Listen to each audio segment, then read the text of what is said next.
KALAMAZOO, MI. It's hard to call the third game in a coach's tenure a must-win contest, but in many ways that's what Western Michigan coach Tim Lester was facing in the Broncos' home opener Saturday against Idaho.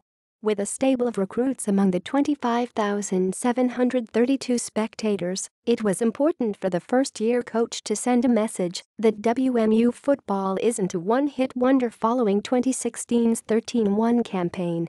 Opening the season with losses to fourth-ranked USC and Michigan State didn't completely halt momentum from January's Cotton Bowl appearance, but they exposed areas of concern on the Broncos' talented yet inexperienced roster.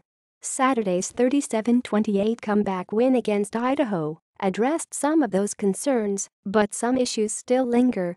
Here are 5 takeaways from the Broncos' first win of the Tim Lester era.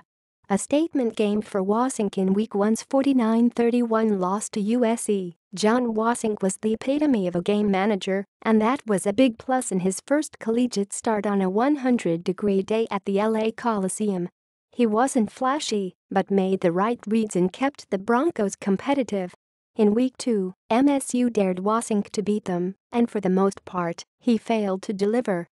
He missed open receivers, he took 4 sacks, and threw an interception into double coverage.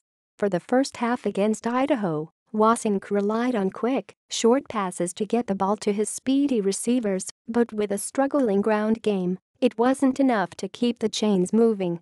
In the second half, Wasink showed he can put a team on his shoulders as he completed 11 of 16 passes for 139 yards and a touchdown, while adding 45 yards and 2 more scores on the ground.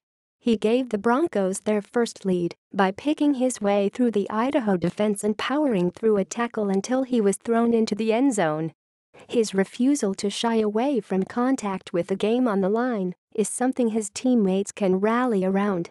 The running game struggles in consecutive weeks, getting stonewalled against Michigan State's 300-pound defensive tackles is one thing, but against an Idaho team that gave up 357 yards to UNLV last week, the Broncos could get little going on the ground outside of a 19-yard touchdown from Levante Bellamy. WMU finished with 135 rushing yards against Idaho after posting 116 against MSU. For a team expected to move opponents with a big offensive line and trio of backs that could start for almost any other team in the Mid-American Conference, the struggle to run the ball is surprising. Ideally, WMU would use the run to set up their young passing game, but that might not be an option, especially if the Broncos fall behind early.